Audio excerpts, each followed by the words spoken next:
Hello, this is part 2 of the Ethereum Dapp tutorial, where we create a web front end with Metamask integration. I'm Nick, and this is hardly difficult. In part 1, we created a smart contract. It's a very simple smart contract. If you already have one to work with, then you can skip that and start here. The application that we're creating is Message of the Moment. It's a website that's going to show a message and allow anyone to change it. Simple. I just wanted to show the core hooks in order to allow you to create something more interesting. So we're going to be using NPM and Node.js. You can download it from the link here. I already have it installed. This is a Windows executable. It's easy to install, and they come packaged together.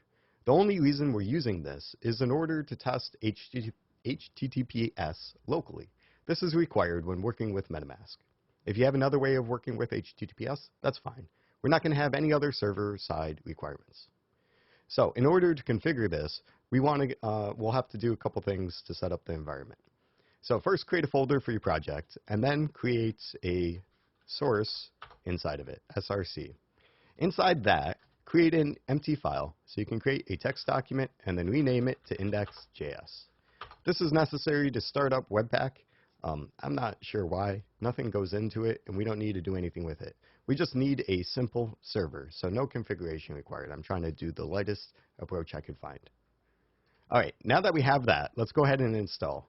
So run npm install, and we need Webpack, Webpack CLI, and Webpack dev server. And we can save this for dev only. So this command here, npm, is a package manager for Node.js. Install means it's installing for this project, so it's going to download it locally here, as opposed to installing it for your system. You can put as many packages as you need in a list, just separated by spaces. Ultimately, Webpack Dev Server is what we're interested in, but we need the others as requirements to get that up and running. And then the -- save dev just configures the package in order to run in development mode only. And if you're in production mode, then these things don't apply. In production mode, with what we're setting up here, we have no server-side requirements. Okay. So now that we have that, we can start it up. You do that with npx webpack dev server, and we want it in HTTPS support. So npx is how you launch a module that you downloaded with npm, and then HTTPS is going to generate a cert and make sure that it's available securely. So once that's done, we'll see that it appears right here. The address appears, and it's going to be localhost 8080.